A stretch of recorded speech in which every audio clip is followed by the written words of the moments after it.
what I want to do today is I want to make sure this isn't a teaching. There's a difference between teaching and training, okay?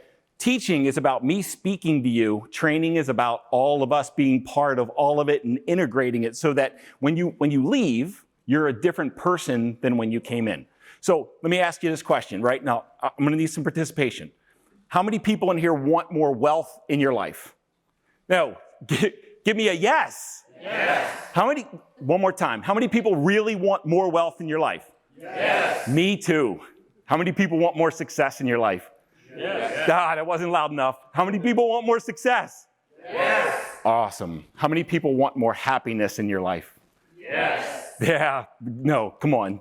Like sometimes I'm in a room and like wealth, success, happiness.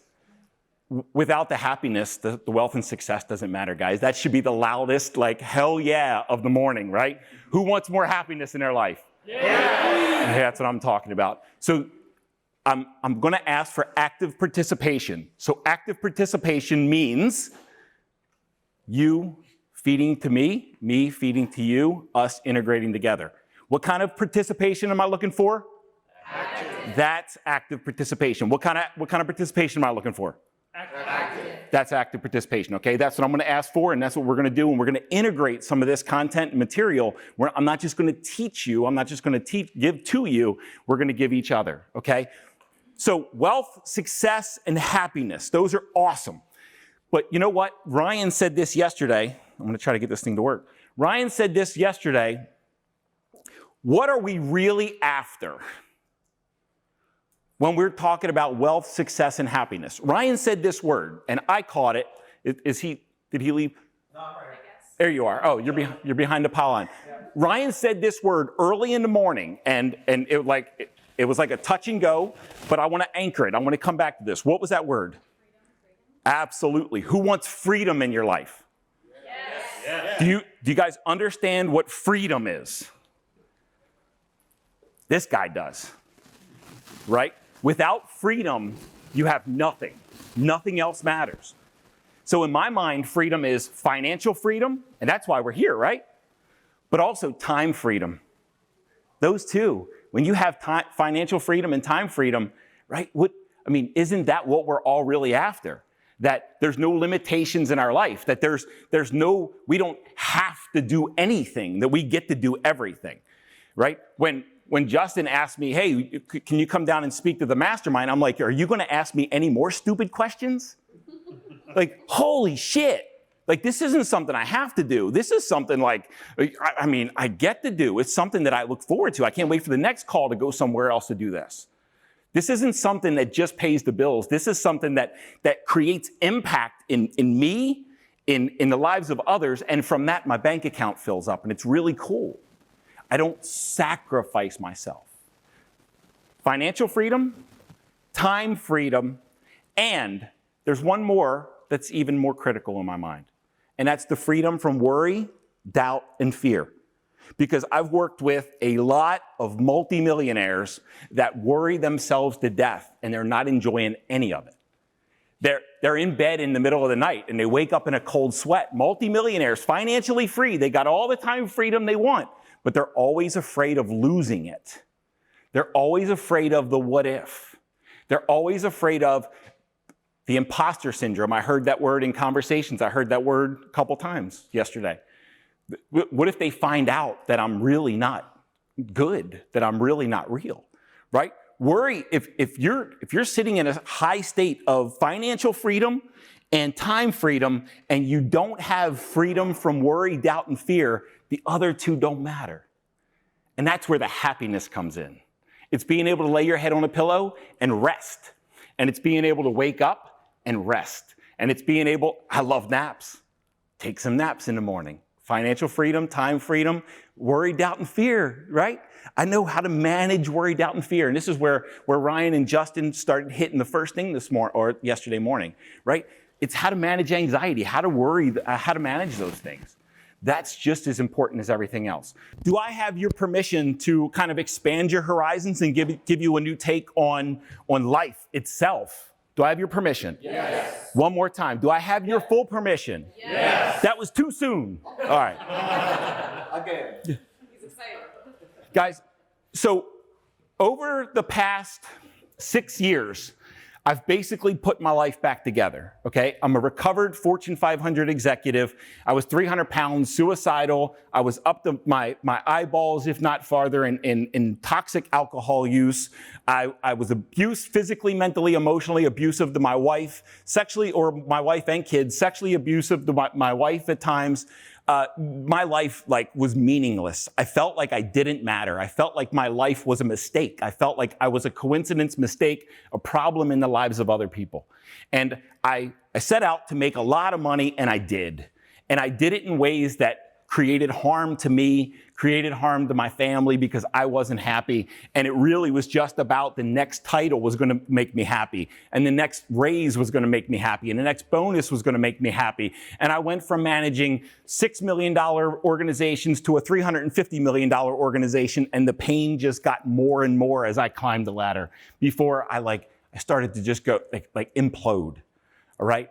And time freedom, financial freedom. But when you're living that kind of lifestyle, is it really worth living? And this is why I say happiness is important. So again, I'm going to give you the simplest concept that I could possibly give you that will be the most game-changing in your life if you really understand and dive in and open your heart, open your mind to seeing life differently. Do I have your permission? Yes. Cool. Get ready to write this down.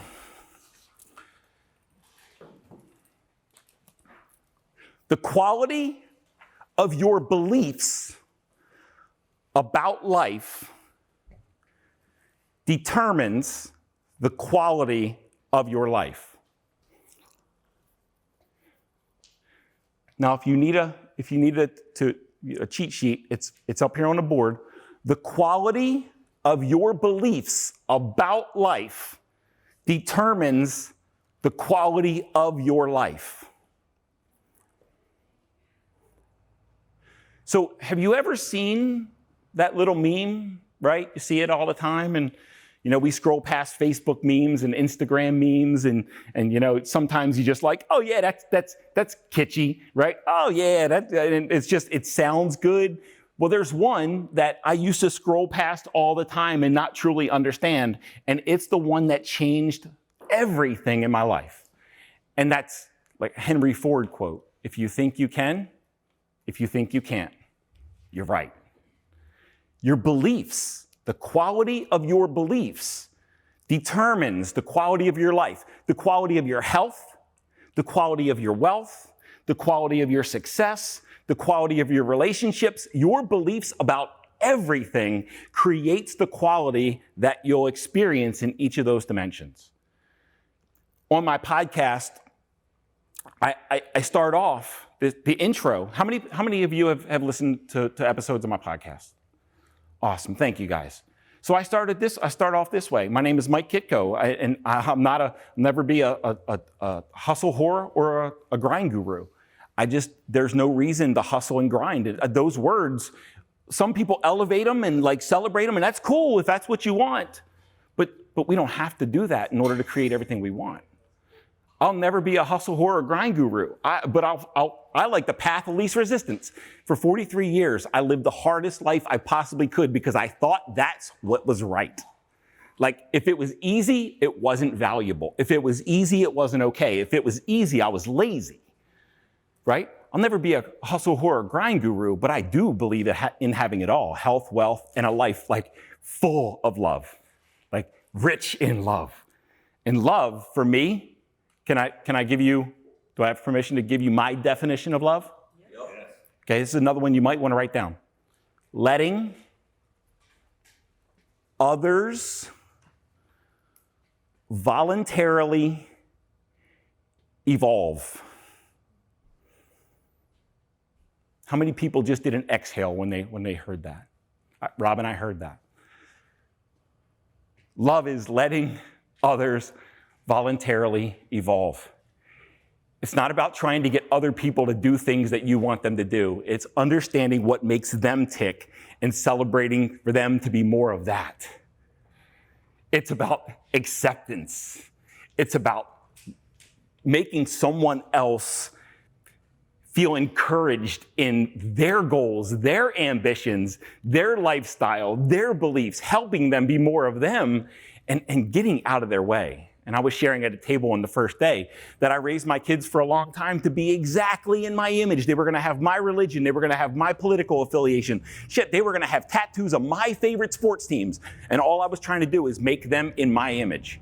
That's not who they're here to be. They're here to be themselves. And it's my job to get in there and really understand that and like extract all of that. What's their purpose? What are their talents?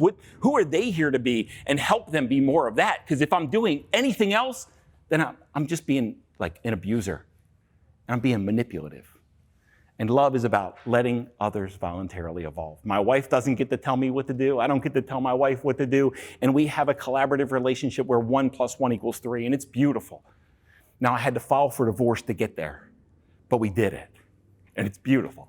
She's in Cancun with my older daughter right now, and they're having a little spring break, and it's beautiful. It's awesome. But I do believe that we can have that life worth of love and health, wealth, success, and we can have it all.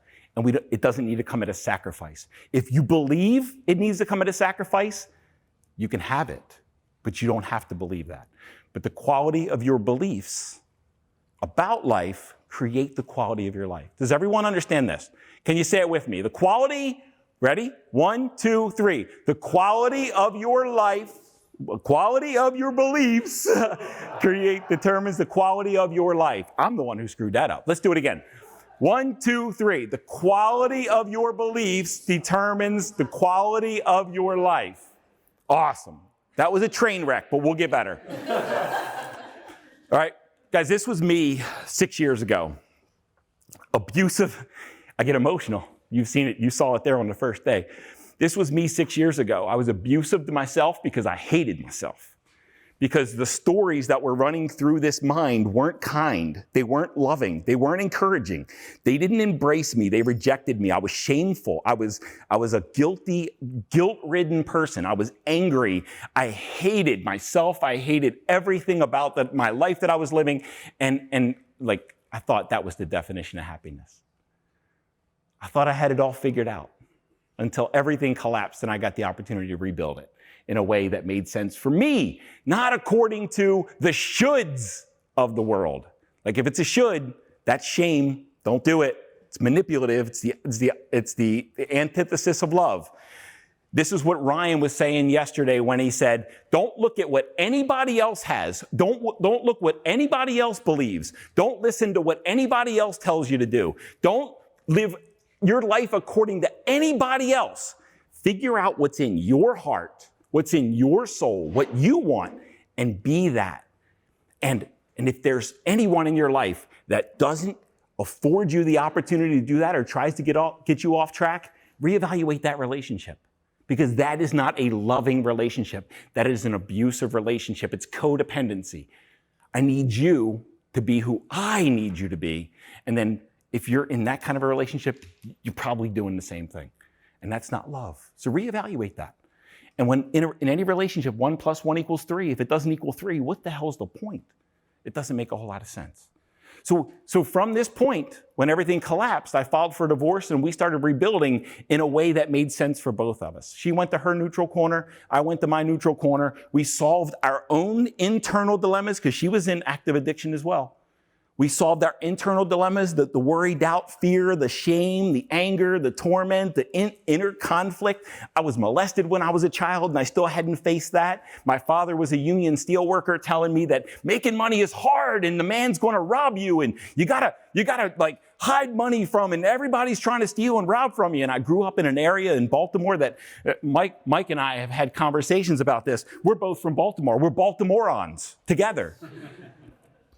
Our hometown was violent, like gunshots on the street. My home, I grew up with 2 older brothers and a dad that would fight at the drop of a hat.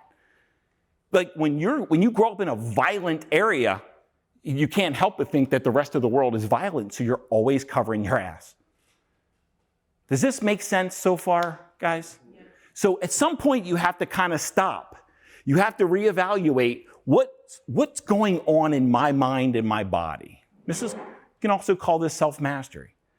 But you go inside and you understand your worries, fears, and doubts, and where are they coming from? Again, I've worked with 8-figure people that would never have a cash problem in their life, but they were worried to death about money. It's because of the beliefs that they were holding about money and about life. And when we reevaluated that and they let that worry, fear, and doubt go because they saw the root of their worry, doubt, and fear was unfounded, it wasn't truth. We were talking about truth yesterday. It was their truth at the time, but it wasn't truth. Does this make sense? Like, if I believe something to be true, it is my truth. If you believe the opposite, it is your truth, right? Because we say, okay, well, this is what's true about life. Even though, have you ever seen someone two people look at the same thing and one person say that's ugly and one person say that's beautiful? Have you ever seen that? That's because of the beliefs that they're holding inside. They literally see the world differently. Neither one's wrong. They're just living from their truth. One person thinks making money is really, really hard. It is for them. It's their truth. The other person thinks making money is really, really easy. It is for them. It's their truth. You get to believe whatever one you want. But if you don't stop and evaluate your beliefs, you'll never understand why the worry, fear, and doubt's going on in your mind. And can I share the greatest secret ever in the history of the world? When you let go of the worry, fear, and doubt, the wealth and success builds itself. As the business owner grows, I've got an episode of the podcast what Andres and I talked about, and his wife talked about the podcast, right? And it's surreal. From that, I was standing over there, and Andres said, wow, I didn't even know you were going to be here. It's cool to meet you. I'm like, who are you talking to? Like, sometimes I'm like, it's hard for me to imagine not being that guy. Talk about the imposter in charge, right? But the point is as the business owner grows, the business grows itself.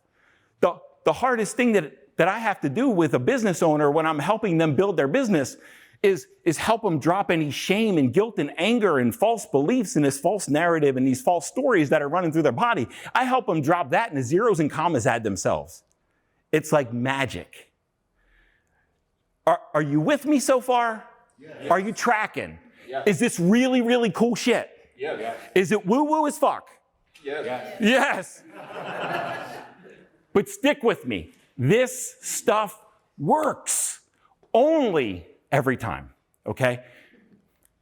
Guys, read, don't repeat after me. Read this. Ready? 1, 2, 3. My beliefs create my circumstances and consequences. Read it again. My beliefs create my circumstances and consequences. Nothing is happening to you. It's happening because of you. Most people are trying to change the world. And the thing that's creating their world is them. But the dilemma, the human dilemma, and write this down, the human dilemma is that the mind wants to want more than it wants to have. And we think that the next thing is going to solve whatever dilemma we have inside. We think that the next thing that we get, we accrue, we achieve, we accumulate is going to solve the problem inside. But the thing you want, write this right after that, the thing you want will not solve the problem that you have. And how many times have you strove for an achievement? You set a goal and you hit it, and you blinked, and then your mind automatically created another destination. How many times has that happened for you? This is the human dilemma. The mind wants to want more than it wants to have. Okay? It's the human condition. But we can break out of this. But we've got to back up, take time, and reevaluate what's happening in our mind and body. Because all of your stories in here are creating all the challenges and obstacles that you're seeing in the world. I lived this story that I was insignificant. I lived this story that I was inadequate. I lived this story that I was meaningless in the world, and it was just like I was taking up everybody's oxygen. And the world was showing me, in some cases, showing me evidence where that wasn't true, and I just wouldn't believe it because I didn't understand that what these beliefs were. I didn't understand what was happening in here. And the greatest thing we can do for our businesses, for our family, for our wealth is to understand ourselves at the deepest level. Are you with me? Yeah. All right, one more time. 1, 2, 3. My beliefs create my circumstances and consequences. Sometimes people want to say, I did that. Then they say, you fucker, you did this to me. No. You do that too. Ryan said yesterday, what you focus, he didn't use these words, but what you focus on grows. If you focus on what you want, you'll get it. If you focus on what you don't want, you'll get it. What you focus on grows. It's really important what you are paying attention to and the stories that are running in your mind and body. Are you with me? Yes. All right. Repeat after me. My stories create my results. My stories create my results. One more time. My stories create my results. My stories create my results. How many people believe this? Raise your hand. How many people don't believe it? How many people don't believe it? Because that's not every hand. Okay, now, how many people believe that to be true? One more time. My stories create my results. My stories create my results. Guys, what we're doing is we're working to engage and re-engage or reinterpret stories that have been running in your body and your mind since you were born. Okay, that's what we're doing with the repetition is we're starting to reprogram the stories that are running through your body and your mind. Some people call it affirmations and then look at Stuart Smalley standing in front of a mirror. But all we're doing is rewriting the story and the script and the narrative that's running in your mind and body. Does this make sense? All right, listen, do you want real and permanent change? How many? Yes. Give me a yes. Awesome. One more time. How many people want real and permanent change? Yes. So have you ever set out on a path and maybe you wanted to lose some weight and you started and then before you know, you did it for a couple days and before you know it, you're in the ice cream bin and you're freaking, or you're sitting on the couch, right? I only know this from experience, but I'm sitting on the couch. I'm like, I'm not going to have any candy. Like suddenly I'm being pulled and drawn to the freaking candy bin, right? And I'm eating candy and I'm like, well, I shouldn't be doing this. And it's like, how can I stop? And it's almost like we're programmed and scripted and we can't help ourselves and we can't control ourselves. Has anybody had this experience? Yes. How about I'm going to make 10 calls a day later, right? And then you make no calls. How many people have experienced that, right? And you don't know why. You can't understand why, right? Is this true? Yep. So if you really want to create a real and permanent change, we first have to understand the workings of the human mind. Okay? Now, I'm going to give you a lot of information here because it's really important that we anchor this. Now, if you've read a lot of books, you've seen this before. You've heard this before. If you've listened to a lot of mindset people, you've heard this before and you've seen this before. But if you're not embodying it, then you really don't know it. So I'm going to repeat it again so that you really understand. And maybe this time we'll create real and permanent change. Cool? The conscious mind is the part that you're aware of.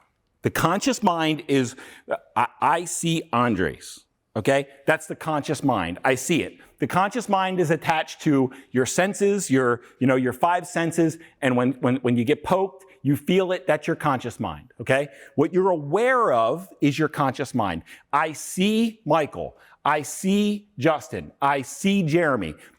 My conscious mind is in activity, is in action, and I can scan this room and I can see what's happening. And if I make a choice, like I'm looking at that backpack, if I go over to pick it up, hope you don't mind, I just made a conscious choice with my conscious mind to pick up that backpack.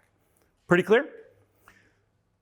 The conscious mind, the part that you have 100% full and complete control of, is only 5% of your mind, or less, and 5% of your decision-making process.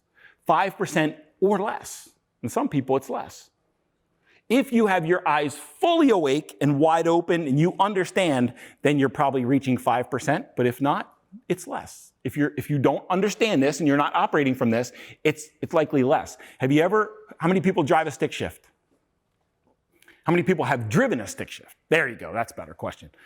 Have you, like when you started training, right? When you started like practicing, it was really hard and you grind the gears and it was like, you know, you had to think about it, which foot you hit the gas and the clutch was like, and the engine's revving, right? And you had to really think and be present with the clutch and the workings of it. And then fast forward a year later, you're just like, you're not even thinking about it. That's because it just went from the conscious mind to the unconscious mind. That's because that task became, you didn't even need to think about it in order to do it, okay? You got in your car and you drove to work or drove to the office and you didn't even think about driving. And you don't even remember how you got there. You don't even remember going through red lights. Did I blow through red lights? Did I blow through stop signs, right? Anybody have this experience? That's your unconscious mind working, okay? The unconscious mind makes up about 95% or more of everything you think, do, behave, believe, smell, how you walk, how you talk, how your heart beats, how you love, how you eat, how you have sex. Your unconscious mind is 95 or more % in charge, and you don't even understand what's happening under the hood. This computer has an operating system, right? iOS. And it's in the background. Has anybody ever opened up your computer to use your operating system? No. We open up our computer to use the app, which is the conscious mind, and the operating system is running in the background. And the only time we know it exists is if it goes corrupt. And now we can't use this app, and that's pointing to a problem with the operating system. Now we dive into the operating system. And that's what we're doing today. I'm trying to bypass your conscious mind and get to your unconscious mind so that we can start to understand the beliefs and the stories that you're holding. Because I use the word belief and the word story interchangeably. They're the same thing. The inner dialogue that you have going on is very much unconscious. The stories you tell yourself, I'm not enough, I don't have enough, I can't, it's not available to me, I need more. These are all unconscious stories, all right? And if you don't understand, like, how many people have a little voice in their head that just keeps talking and won't shut up?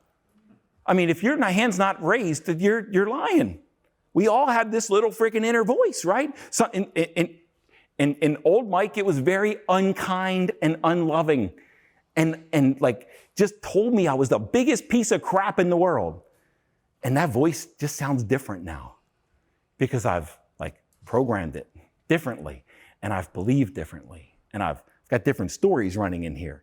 And now when someone tells me what, how I should operate and what I should think and what I should feel, I know that nobody else can make that decision for me. Nobody gets the opportunity because my inner narrative is so freaking absolutely lovely. It's not perfect, but it's a whole lot better than it used to be. Are you with me? Yep. Yes. Cool. So, guys, this is where we're going to hand out those sheets, okay? And what we're going to do is we're going to take, 10, 15, 20 minutes. How are we doing on time, guys? Okay. We're going to hand out these sheets. I want you to, before we printed them out, they had little boxes next to each piece, and you were going to check off which ones are true for you. These are beliefs that I've experienced that have really caused pain in my life. And these are also beliefs that in some of my clients, in some of the people that I've taught, that they've believed that once shifted, created more wealth, success, and happiness. Just take a few minutes, just look down and check off anything that you've heard that you believe. Look, hey guys, the hardest thing for a human being to do is to be radically, absolutely honest with yourself. So when you're looking at this sheet, if you believe it, write it down, because this is how we're going to make change, all right? Look at these beliefs and just check off which ones apply to you, which ones you've believed, which ones you've bought into, which ones are scripted, which ones are running under the operating system or under the app.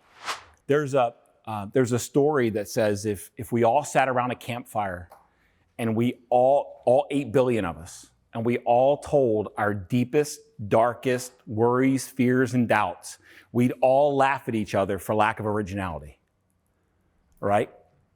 Guys, we're more the same than we are different. Like the same things that Andres, the same things that everyone worries about, everybody else worries about, right? You're not alone. One of the greatest things that I've ever seen, one of the most healing things that I've ever seen in my coaching, group coaching, is when someone tells somebody else something they've never told anyone else. And suddenly it starts the process of healing. And when you don't get rejected for that, I was molested, I abused my family. When you don't get rejected from that and people start to lean in and accept you more and love you and give you like that freaking hug that you always thought you'd be pushed away for that thing that you're shameful for, when you start to get that loving embrace and that hug and more warmth and more love, how can you not feel more valuable in that moment? So that's what happened yesterday, right? And that's the beautiful part of this process. Now, what I'd love you to do is if there was one that just connected on this sheet and somebody's like, hell yeah, there's the answer I've been looking for. Raise your hand and let's talk about it. I want to hear all about it. Take a few minutes. Does anybody want to share one? Please. People who don't work hard are lazy. Is that truth? That was what I was raised on. Beautiful. Do you see where that came from? Absolutely. Is it true? No. Does it have to be true for you? No. It absolutely doesn't. Are you willing to shift that story from this point forward? Yes. I love that. Thank you. I love that for you because I just see, I know how your life is about to change. Okay? Because sometimes what I would rather do is I would rather take 8 hours and contemplate and meditate and journal and get clear about what I want and then do one task and create that thing that most people take 3 months to do, right? Laziness is a myth. It's an illusion. I live a very lazy life, but I make a lot of impact in the world. And my family I put my family's happiness up against any family's happiness in this world. And I am a lazy, in the world's terms, I'm very lazy. I left here yesterday at 5 o'clock and I went back and I stayed by myself for 4 hours till I went to bed. When the guys came back to the Airbnb, I was already sleeping, like 9 o'clock. I woke up this morning at 5 for 4 hours. 3 hours. I was by myself. Then they interrupted me by coming downstairs. I was by myself for 3 hours, and the whole time I was just connecting with myself and just loving my life and in a state of gratitude for the beautiful life that I get to live.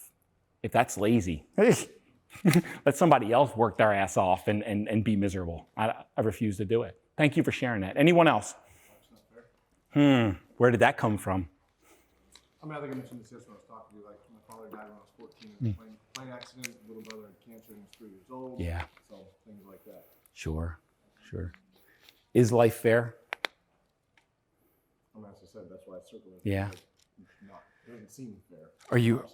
Are you open to another way to perceive that? Yeah, for sure. Cool. How about life is life? Things just happen. Things happen. Life is life. And it's our resistance to life that creates the unfairness, right? Yeah, okay. It's the story that we have about my dad shouldn't have died. No matter how hard you hold that story, your dad died. Mm-hmm. Can you find love in his death instead of the resistance and rejection? Does this make sense? Yeah. So resisting your dad's death isn't going to bring him back to life, and it's just going to make your life a lot harder than it needs to be.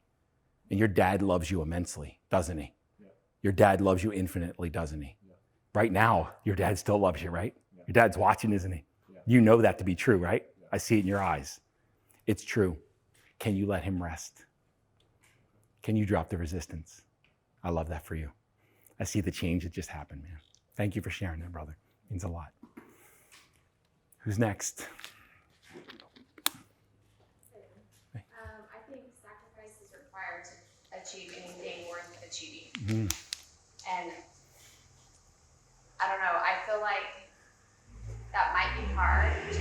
change my mind on that one. I just feel like there's only so much time in the day, right? So like, if there's always going to be some type of sacrifice, but the sacrifice might be worth it in the end. Beautiful. What is your name again? Marty. Marty. Yeah. And Marty and everybody else, if there's a belief in here that you hold sacred and you want to keep, please feel free. These aren't wrong beliefs. These are just beliefs that you can let go of if you want. Yeah, and I don't know whether that's good or bad. I don't know, but I just feel like I look at my family, and my dad did probably like you, did a lot of good in the world, but he wasn't always available to us 24/7.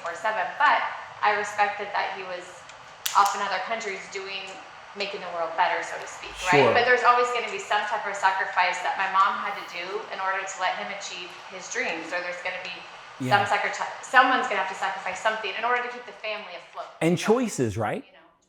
But so there are choices. Do you mind if I share a story? Really cool. I think this is funny, right? Somebody would look at me and say, you're an arrogant prick, but to me, it's funny.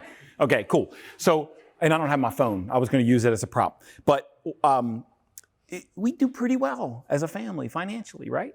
So my wife said, hey, she's sweeping the floor. And I said, hey, why don't you hire a not housekeeping, but house cleaning, have them come in every week. And she's like, no, I want to do it myself. And, I can fit it in with everything that I'm doing, and I can do it myself. We don't need that. I've got a client that owns a friggin' housekeeping business. I'm like, I got him on speed dial, right? Comes in every quarter, but I said, why don't we ramp that up to every week? And she says, no, I got it. Cool. So one time she was sweeping and she said, hey, can you go in the other room? So-and-so's coming over. Can you go over and sweep? I'm like, where's my phone? I said, I'm not going to sweep, but I'll call Jordan if you want. I've given an answer. I've given an answer that would take that away. She just didn't want that answer. She was just making her own choice. That doesn't mean it has to impact me. Does this make sense? And we can always make life easier. Sometimes we're just afraid to spend the money to do it, right? So I've got clients that have $10 million, $15 million businesses that they still go home and they still think that they need to cook and they need to clean and they need to mow the lawn. I'm like, are you silly? This doesn't make any sense. What are you making all that money for? Why aren't you making your life easier? But it goes back to that belief, right? Or on the sheet that life is hard. We're just reinforcing that belief. And if it's not hard, it's not valuable and it's lazy. If we're just going home and enjoying our life, that's lazy. We got to work. There's got to be effort. We got to do stuff. I don't think you have to. Maybe you choose to. Is this clicking, guys? Does this make sense? Like, what are you making all that money for? Make your life easier. I'm not a hustle whore or grind guru. Never one time told anybody to work harder, but I've added a lot of zeros and a lot of commas to freaking bank accounts. So I was raised by an older generation, my grandparents, and the biggest thing is they view hard work as you will appreciate it. If it's handed to you, you will not appreciate it, but if you work for it, you will appreciate it. Do you know where hard work, like the glorification and the glamour of hard work came from? Has anyone ever researched this? The Protestant Reformation. It was a way to atone for your sins. If you weren't working hard, then you weren't worthy of getting into heaven. We're still living out that script and that narrative. Just like the Great Depression, we're still living with the money fear 3 generations removed that started at the Great Depression. It didn't exist before then. It started at the Great Depression. It's been handed down from generation to generation. And guess what? When my kids were little, guess what I said? Money's hard to make. You got to save and scrimp and whatever. No, go get that other gallon of milk and let's save a quarter. That was from the Great Depression, guys. We're still living out that narrative. We get to break that cycle whenever we want. But again, it goes back to, it's a choice. You don't have to live that script or that narrative. But if you want to, that's cool. If you get joy in hustling and grinding, please do it. Because that's what life's all about.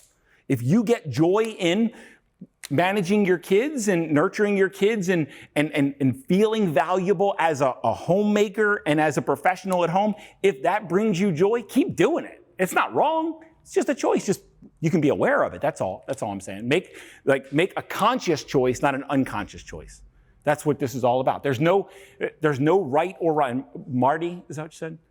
Yeah. Marty said, I don't know if it's right or wrong. There is no right or wrong. Nobody can make a life choice for you. This is why there's like love, letting others voluntarily evolve. Because no one can look at you and say, you should be doing X. That is not, they're not in your body, and they don't have your design, and they don't have your talents, and they don't have your experience, and they don't have your purpose, and they don't have your, just all this stuff that you have going on inside that's for you to live the life of your dreams. They don't have that. So nobody, 8 billion people, nobody can tell you what's right for you. Nobody. Not a spouse. A parent can't tell a kid. Like, parents do. But that's why some of our kids are miserable, because we try to tell the kid what they should do, and we're passing on our beliefs and we're passing on our fears too. And at some point, we get to take this unconscious way of living and make it conscious, and then start living with intentionality instead of unconscionality. And I just made that shit up. It's not even a word. Who's got another one? It takes money to make money. How many people, thanks for sharing that. How many people in here have ever heard, I don't think anybody has. How many people in here have ever heard of the Burr method? Yes. I know, I get it. That was tongue in cheek, right? So it's not that you have to have money, you just have to have access to somebody else's money, right? Think about this. I want to, do you mind if I open you up to a whole new world of thinking about money? Yeah. Okay. The GDP in 2018 was $19.56 trillion, somewhere around there. That means that $19.56 trillion changed hands during the course of the year. You have access to every single penny of that. You just haven't asked the right question. Isn't that a cool way to look at money? You have access to all of it. You just haven't asked the right person. You haven't asked the right question. You haven't followed up. You haven't made the call. You haven't made the connection. You haven't said please enough, right? You just haven't done the work to get access to that money. So you don't have to have money to make money, right? But you just have to have access to somebody else's money. And that's what you guys do best, right? Isn't that what investors are supposed to be the best at? Is not having resources, but being resourceful, right? Just know where to go to get the money. How many times, Michael and I were, so can I tell a little funny story? I'm a Marine veteran too. And this is a little funny story. It has nothing to do with you, Michael, and it has nothing to do with this. But have you ever heard when somebody say, when you point a finger, there's 3 fingers pointing back at you? If you ever watch a Marines do the frickin' like knife hands, because baby, it's all you. Anyway, I thought it was funny. I didn't get a joke. I didn't get a laugh. You get it? It's all you. It's not me. Anyway, Michael was talking about how he's a little worried to sign the document without the money. And this is a belief that you hold that you're not going to be able to get the money. And that belief and that story, Michael, can be shifted anytime, brother. All right? This is exactly what I'm talking about. Like, if I take someone, like, I'm going to point to him because I know where he is. Ryan wouldn't hesitate to sign that document because he knows he's going to be able to get the money. The difference between you and Ryan is he trusts and has faith and believes that he's going to be able to get the money, and you don't. That's the only thing that separates you guys. Okay? With that deal. Does that make sense? Cool, guys. I hope this is helpful. I hope this is really helping. I don't want to just teach. I want you to see the world differently when you leave. That's my ambition. Who has anything else? Another one. Better safe than sorry. Better safe than sorry. Again, there's this real estate community that when you throw yourself in the midst of healthy risk, your net worth grows, right? But if you play safe than sorry,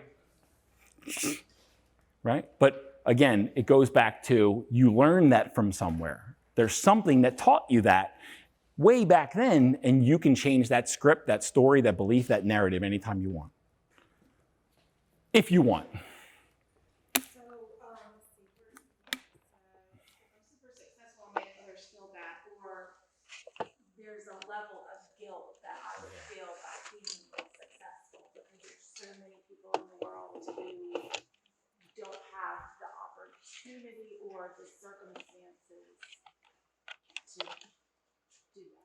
What is your name? Emily. Beautiful Emily. Do you remember when Ryan was saying yesterday, and look, there was a point yesterday when these guys were up here and they were talking about all this where I literally sat there. It was really hard for me to sit there, but I started to think, I'm bigger than these guys. I can knock them out of the way, right? But did you hear when Ryan said, the more money I have, the more I can empower people? The more money I have, the more I can take care of other people? The more money I have, the more I can grow the business and have a greater impact on people? A lighthouse has a greater impact in the world than a tugboat. A tugboat can only pull one boat. A lighthouse keeps all the boats safe. What I mean by that is the more someone sees us be successful, it takes away their excuses, and then you give them the opportunity to make that switch. Do you see what I'm saying, Emily? So, story about my kids. When I started this journey, and look, it was a very toxic, codependent, abusive home that we had built, that my wife and I had built. It wasn't pretty and it wasn't kind to my kids. It's a shame that they had to live in that type of environment. We were literally carrying out our programming and our scripting. My wife was born to 2 heroin-addicted parents, homeless for most of her life. I grew up lower middle class, blue collar work ethic home. We ate, but we didn't do anything. We had nothing else, okay? But anyway, in a row house in Baltimore City. The point being is we did the best we could with the programming and the scripts and the stories that were running in our minds, okay? So when I started making positive changes in my life and I hired a coach and I started working out and I started reading really cool books and all these things that were different, meditating. My family saw me meditating and journaling and sitting around, and my wife is like, we just need a job, go get a job, because that's all she ever knew, right? When they saw this, my older daughter literally says, Dad, you're making too many changes in your life. Like, too many changes. Can you just go back to who you were? And she kind of used some of those same words, but some of them were a little different. But Dad, it's too much. It's too much at the same time. And what would happen is I would be in the living room, and I've got a gym down the basement, and I would go down the basement and I would start to clink weights. And one time she walked in and she saw me working out, and she says, Dad, too much. Can you come upstairs and rejoin a family? And I was like, right after my workout. So it's almost like my family was trying to resist the changes that I was making in my life, actively telling me that it was too much. Okay, did I anchor that enough? Cool. Fast forward 8 months later, I'm sitting in my living room and I'm in my chair and I hear weights clinking down the basement. Guess who it was? The same daughter. You can't make this shit up. The same daughter that told me I was making too many changes in my life. And now she's a scholarship cheerleader, student athlete that just performed at national championships at ESPN down in Orlando. And that wasn't she's been cheering since she was 6, but that's what gave her the ability to be that. And if I wouldn't have followed my purpose, what I wanted to do, she wouldn't be there, because she started working out because of me. Does this make sense? Lighthouse, not a tugboat. We can have more of a positive impact. Whenever I'm talking to a new dad, I said, listen, at some point, they don't listen. They don't listen. They stop listening, but they're watching. Don't worry about the listening. Just keep being the example. Lighthouse, not a tugboat. Same thing happens with wealth, Emily. Same thing happens with success. The greatest opportunity you have to show somebody else what's possible is to be it. There's a book, and I'll throw out a bunch of books, but this is one of my favorites. I won't throw out anything that I don't love, but write this book down. This has been a game changer for me, and it's The Big Leap, L-E-A-P, by Gay Hendricks. You got that book? Have you read it yet? Oh, I thought, got it. Well, accelerate it to the top, because it's a biggie, okay? I'm actually reading it right now. That's fantastic, man. That's why I like you. It has nothing to do with the bald head. That's why I love you. Hey, John and I sat on the same plane in the same row, and we were separated by somebody in the middle, and he was just focused on his screen in front. He was just boom, he was focused. So when we got here, I said, hey, we were in the same row. He's like, yeah, that was you. I still don't think he understands that was me. But in the Big Leap, Emily, what it suggests is there's 4 reasons, and I'm not going to regurgitate all 4, but I'll tell you the one that applies. One of the 4 major barriers to becoming as successful, as wealthy, and as happy as you want is the fear of outshining. And that's what that is. If I shine, somebody else will feel worse. The best way to make somebody shine that's feeling bad is to shine without guilt or shame. You deserve that, okay? You're not here to create wealth and success for anybody else but you and then help them in any way, but you can't force them to want what you want. Does this make sense? Number 1, the biggest hidden barrier is feeling broken, feeling fundamentally flawed. It's shame. I'm not enough. I'm not good enough. I'm insignificant. And that's the one that debilitated me for my entire life. Right?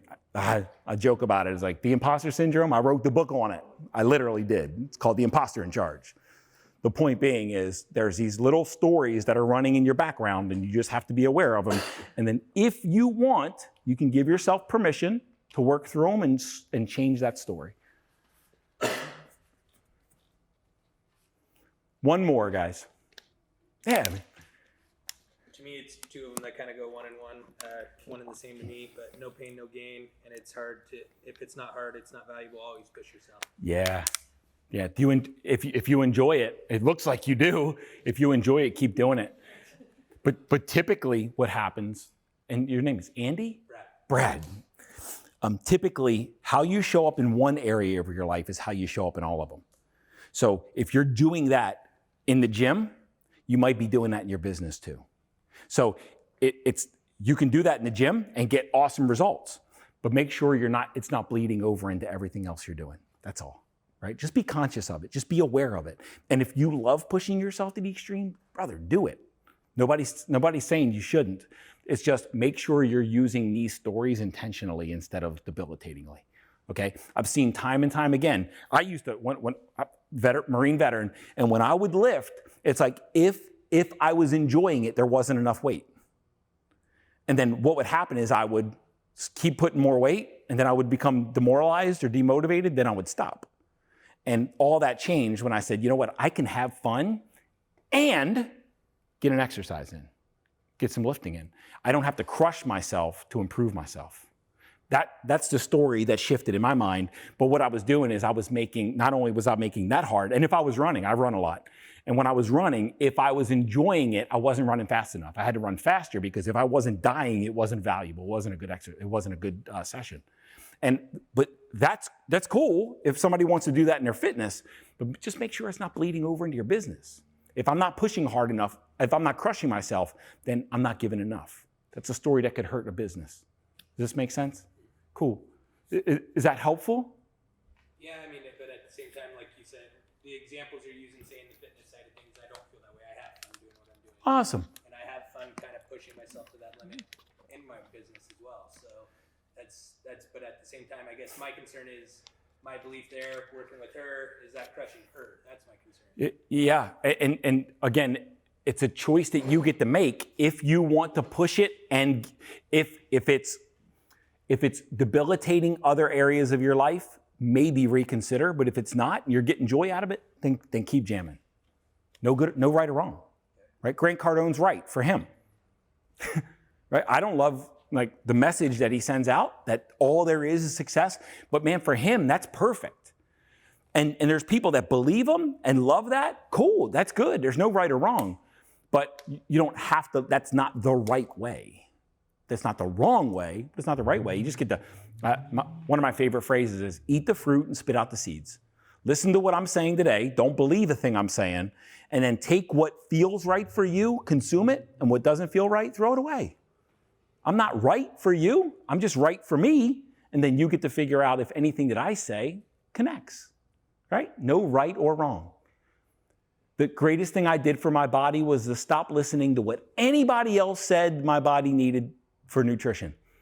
And I started feeling my body and seeing that this food helps me feel good. This food helps me or makes me feel not good. And not listening to any other expert about nutrition. And listen to myself.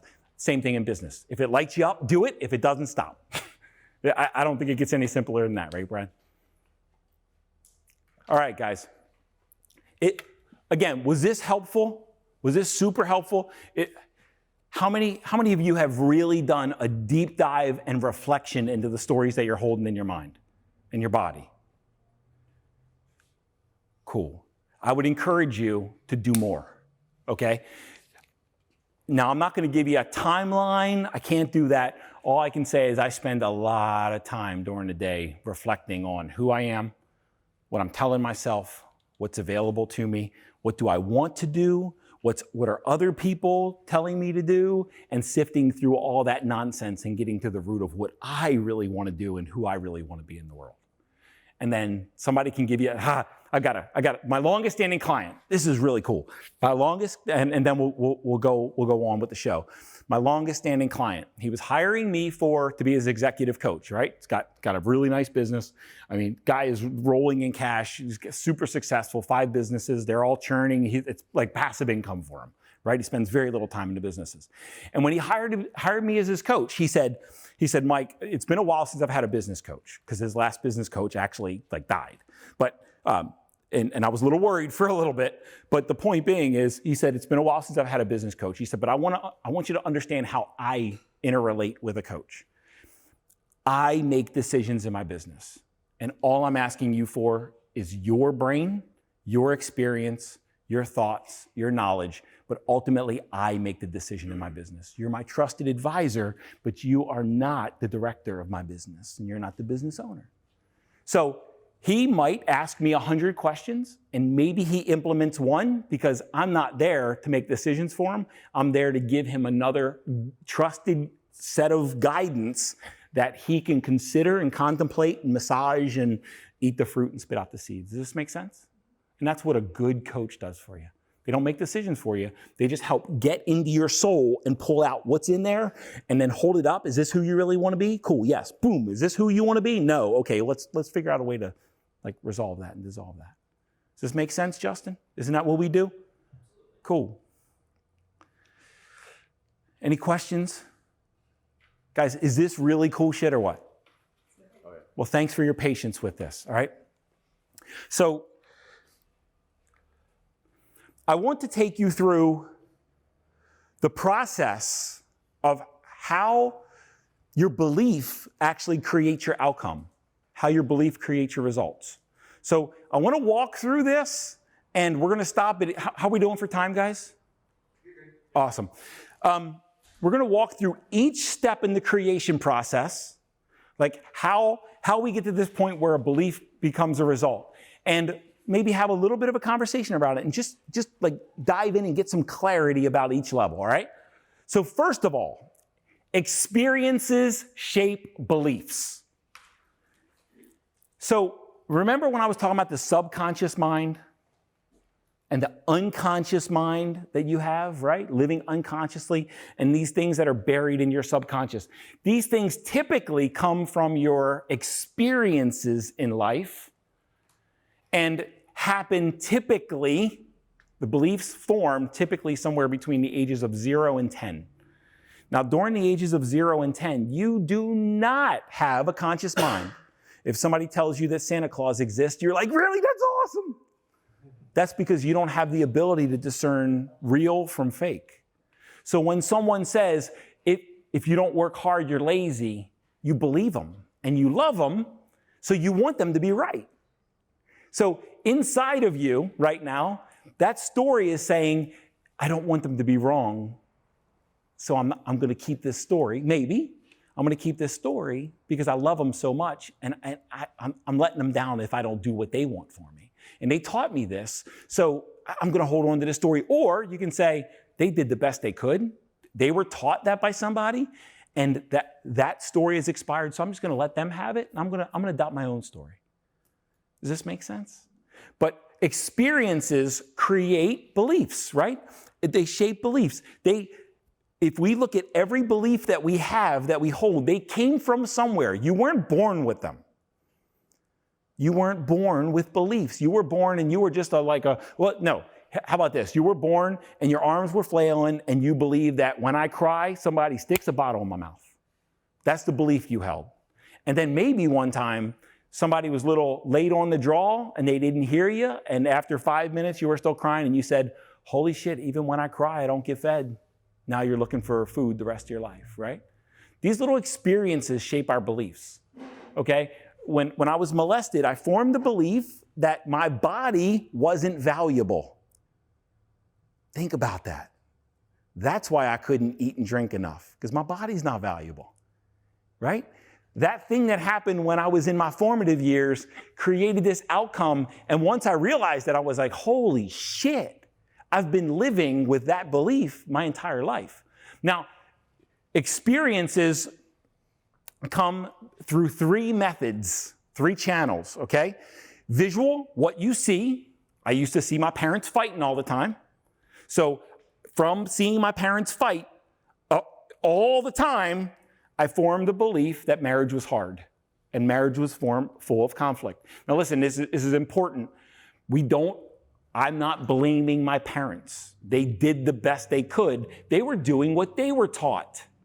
And their parents were doing what they were taught. So there's no blame to go around. It's understanding where it came from and then understanding if I want to continue to live with that belief or not, or drop the story or change the story. But what you see when you're a child really shapes what you begin to believe. I grew up in a violent house, so I thought the world was violent.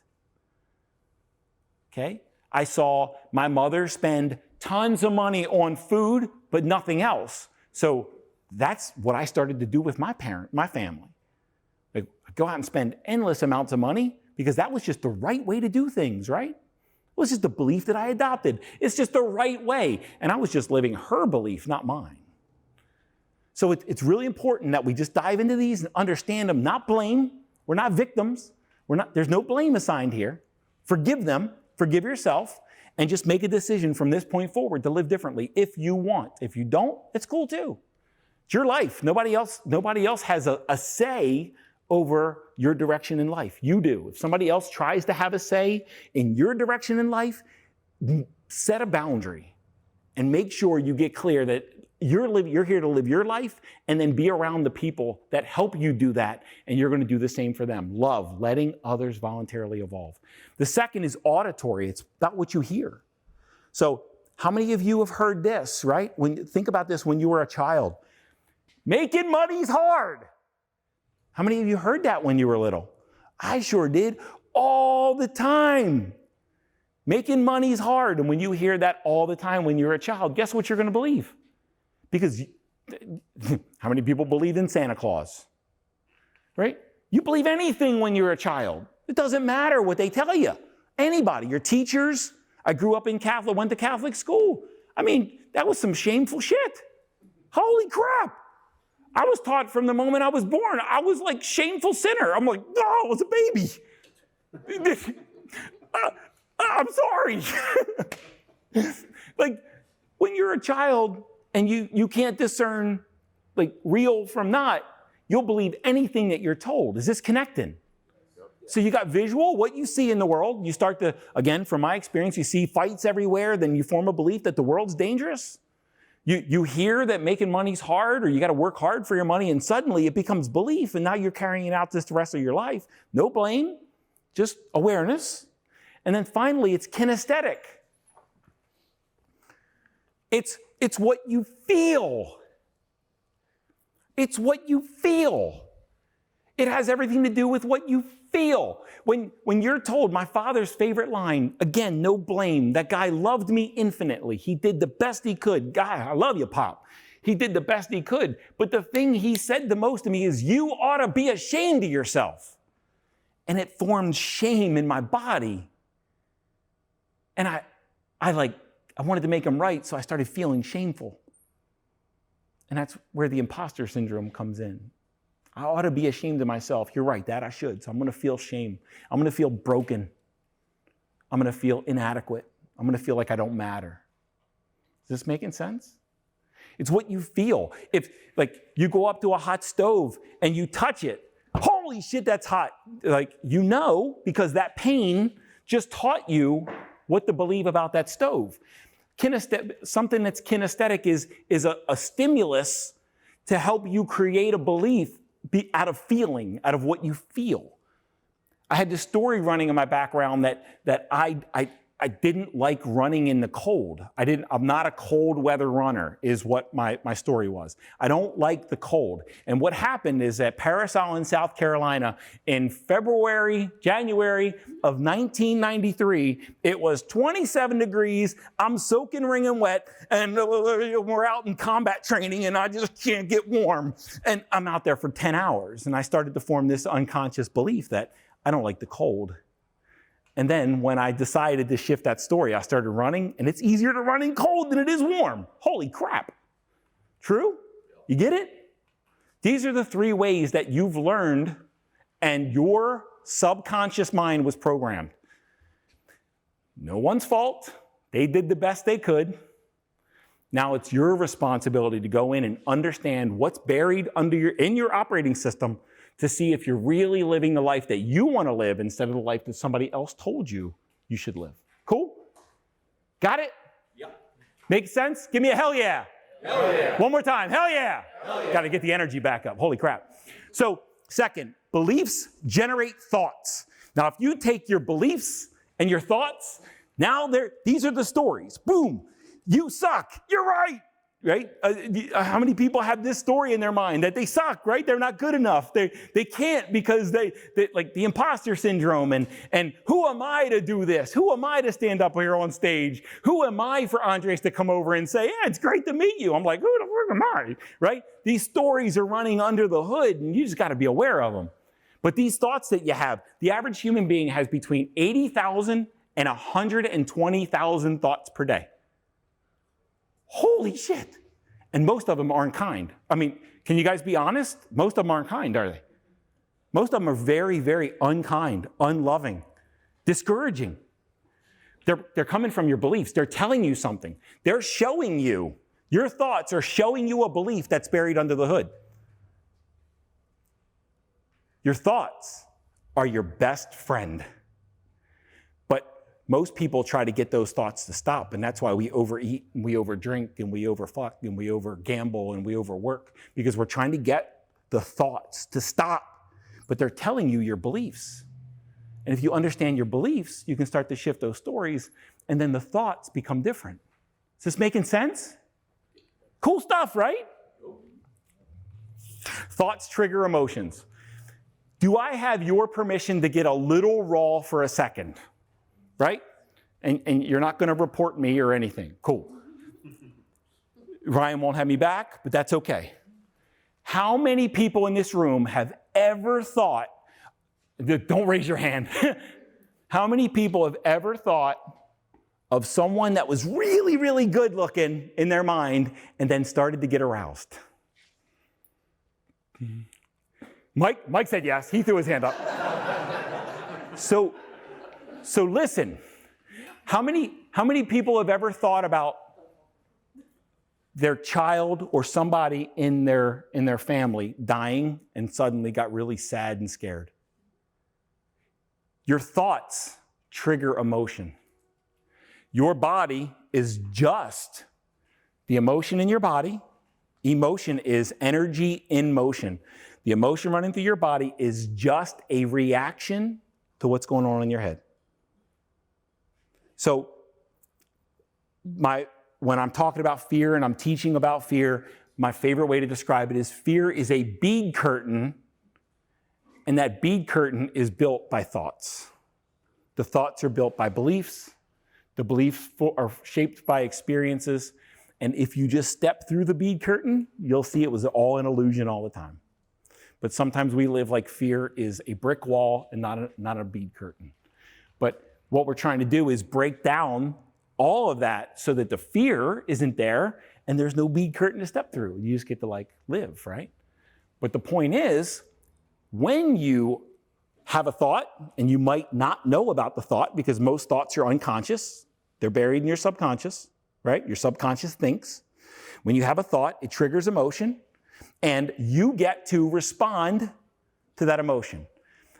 Emotions fuel action or inaction. How many people have gotten scared and did more in their business? There you go. How many people have actually taken action and have gotten motivated? Give me a yes.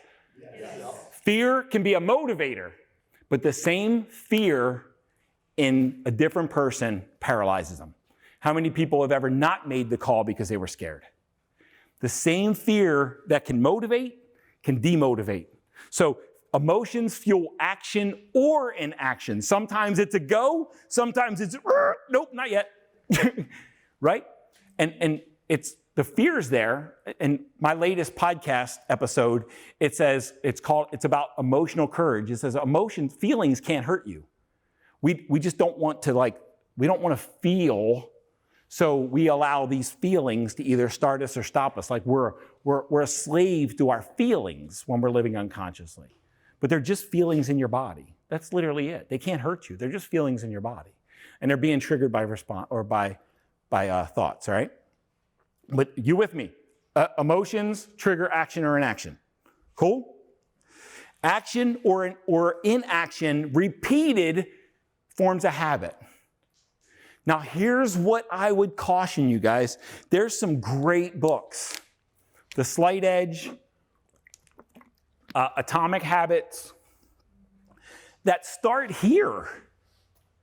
They start here. And for some people they work and for some people they don't.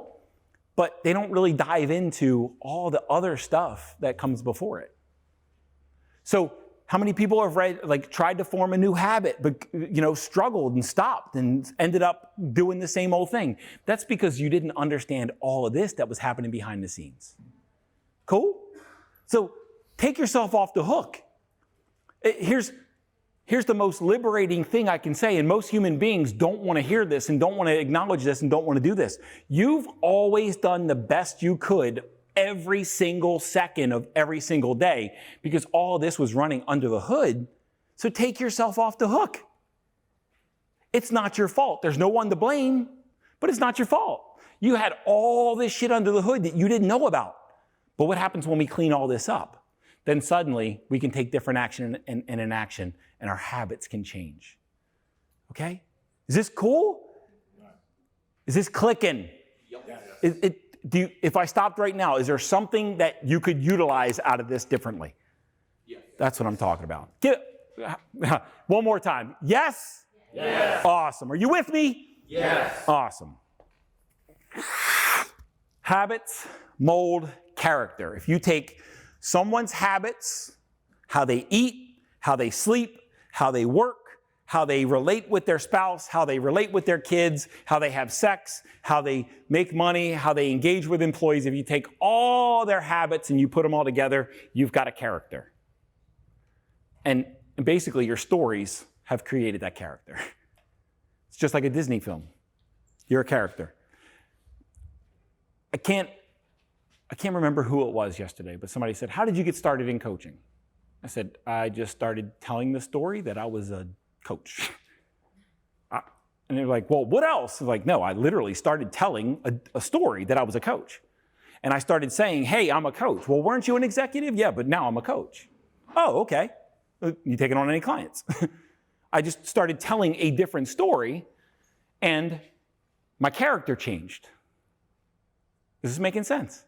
Like your personality, who you identify with, it's just a bunch of stories. It's just a set of stories. You can change those stories at any time.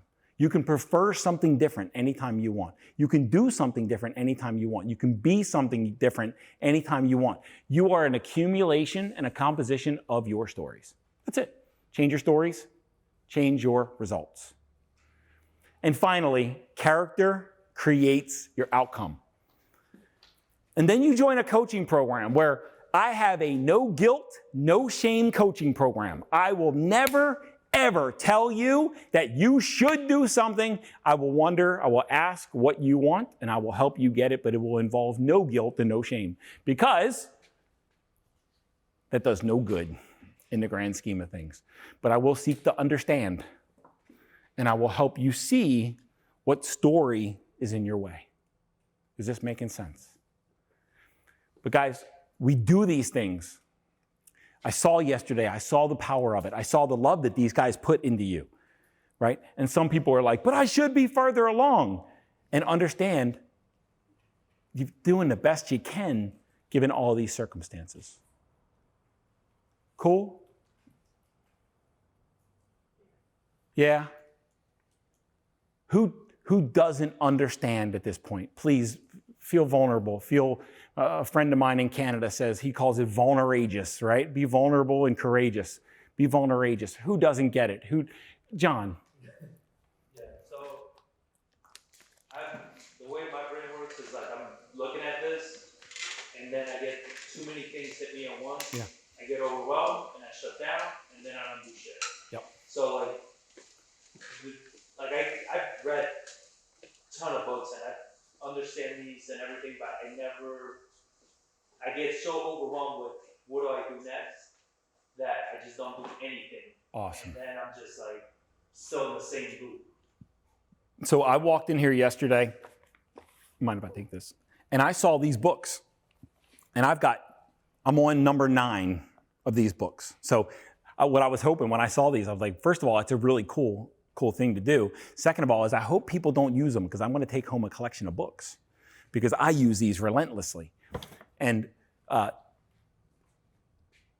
one of the greatest things, John, when you do nothing is to sit down and just start mapping out your thoughts, mapping out your stories, and just spend time with yourself. We spend a life so busy trying to escape ourselves and trying to escape our current circumstances and try to escape our reality. And look, the liquor sales are off the hook during down times. Liquor sales are off the hook. Strip clubs are off the hook. That's because casinos flourish during down times. That's because we're so busy trying to escape, we don't face what's happening inside. And it is scary. The scariest thing is to face yourself and to be radically honest with yourself. So I encourage people that I work with to slow down and spend some time with yourself. I call it eyelid time. Just close your eyes and watch what's happening inside you. And at first, it's frightening. But after a while, you get to see that all these stories are just an accumulation of beliefs and they're all bullshit. Does this make sense? Yeah. But in order to be something that you want to be that's different, you have to do something that you haven't done yet. If you always do what you always did, you always get what you always got. Meditation is a great resource. Journaling is a great resource. Float tanks. Ryan's got a float tank in his office. That's friggin' awesome, right? I go floating all the time. Not floating down a river, but float in a float tank. These are all mechanisms to face yourself. Because that's where freedom is, right? Guys, I'm not religious. I'm very spiritual. The kingdom of heaven's inside. It's right there. And all you got to do is go in and find it. It's there. Trust me. Everything you want's already in you. That's why this is called the inner game of wealth. It's right there. You just got to go experience it and find it. Everything you want out here is already in there. You just got to go tap it. Cool? So these 3, like if you were to eat the fruit and spit out the seeds and like only take a little bit away, these 3 are the ones that I would start with. Understand your experiences, how they've shaped your beliefs. Understand that your thoughts are tied to your beliefs, and understand that your emotions are being triggered by your thoughts. And this is what I call the mastering the inner game of wealth. But also, this is why you get 2 people that go to the same exact seminar and get the same exact tools, and one applies and gets results, and one applies and doesn't.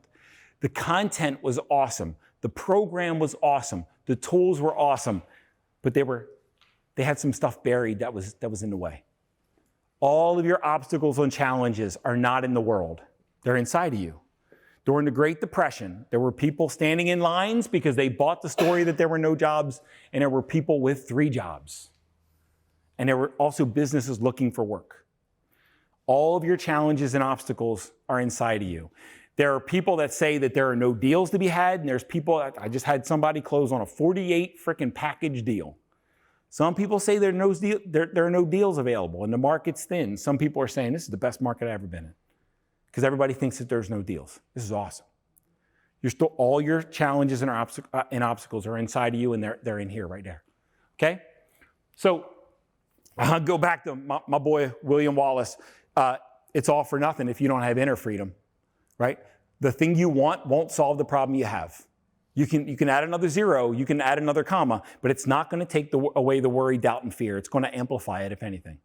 As I climbed the ladder of success, things got harder because of the worry, doubt, and fears kept getting bigger. So when we understand the worries, doubts, and fears that are already in you, it makes that path a whole lot easier and a whole lot less resistant. Cool? Can you repeat that with me?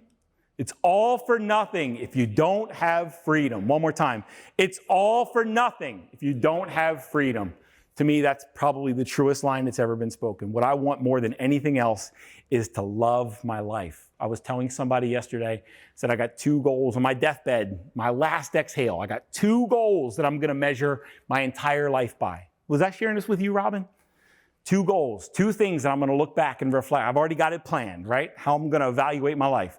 Number 1 is that I really make a difference and move the needle in the lives of the people that I loved and the people that I served. Did my life matter? Did I really make a freaking difference? Like, is the world better because I lived? That's number 1. And number 2 is that I had the time of my life doing it. And only I know what the time of my life means. Nobody else can make that decision for me. And I'd encourage you all to consider, what's that on your deathbed, that last exhale, man? How are you going to evaluate your life? Because I guarantee you it won't be with commas and zeros. I guarantee you. So I'll ask you again, do you really want to make permanent change in your life? You got to understand the stories that are under a hood. Once you understand the stories, you'll set yourself free. I got permission from Ryan and Justin to just talk about 2 things that I have going on. One is my podcast, Lead, Love, Profit, Play. And basically, you just heard a long-form podcast. I just grabbed the mic. I've got some interviews. I interviewed Justin one time. There he is. I'll point it over there at Michael, but Michael's not Justin. So I just jam on a topic for 20 minutes, 25 minutes, and then I invite really cool people in to hear their stories of how they transform their life and how they've overcome and how they achieve something, right, that's magnificent. It's available on all platforms. So, and some people in here are already listening to it. Thank you. Podcasts really thrive based on subscribes, likes, shares, stars. So if you could help me out with that too, that would be awesome. The last thing I want to talk about before I open it up for Q&A is on May 6th and 7th up in St. Louis, I have a 2-day intensive workshop where we start to really master the inner game of wealth. I had one in February. It was fantastic. It was a full day. Now I've broken it into 2 days. I've got 2 other trainers and teachers that come in with me. It's $497, but it's for 2 days. And you will walk away a different person. And we do a lot of the same work, but we actually do the work and dive into your belief system and the stories that you're telling yourself and start to change those stories in that session. So I'd love to have you there. No pressure though. All right, guys, no pressure, no expectations. What questions do you have for me? If we have time. So, we were talking about yesterday, generational trauma. Yeah. How do you prevent that? I know that's very vague, but what you learn as a child, you pass on to your children. Yeah. How do you not fuck up your kids? There you go. Can I answer this like really honestly? And this isn't what you want to hear. Every kid's going to get fucked up. Okay. Every kid's going to get fucked up in one way, shape, or form. So there's Tony Robbins. Have you ever heard of that guy? Yep. Cool. Me too. So he has a documentary on Netflix, and it's called "I'm Not Your Guru." Have you guys seen it? Yep. Do you remember the part where the woman said, "I was gang raped on the altar at the cult," and there's another lady that said, "I can't find a man." And Tony said, "Tell me what your dad was like." "Oh, he's the best. He gave me love and everything I wanted and whatever." And Tony said, "He fucked you up because he set the bar so high that now you're going to be lonely for the rest of your life if you don't understand that no one's going to be at that level of your dad." Right? You saw only the perfections of your dad. So whether you're gang raped on an altar or you get immense, infinite, perfect love, there's going to be some pain that you're going to have to overcome. We're human beings. We have some challenge. I've seen this. We all have some challenge that we're here to face. Some obstacle, some hurdle, some learning that's part of our purpose. And that becomes the reason that we can show up and help and serve and create more with other people. Is that cool? So I know it's not what you wanted to hear, but that same teaching will take away any shame of passing on trauma, because you don't have a chance. They're going to get some lesson that they're going to have to face. There's no way to create a perfect child with no challenges. And how many challenges have you had that have actually helped you become more? So you're trying to take away their gifts too, and your power and your potential, if you try to take away their pain. Cool? Awesome. Thank you for asking a question. Anything else, guys? Hey, listen, thanks. I really appreciate this. This is my favorite thing to do in the world. I just want to thank you for your time, your attention, your presence with me, your participation. I know I got that one thing wrong where we had this step, but I really do appreciate the attention. I hope you got immense value out of it and it changes the rest of your life. Thank you.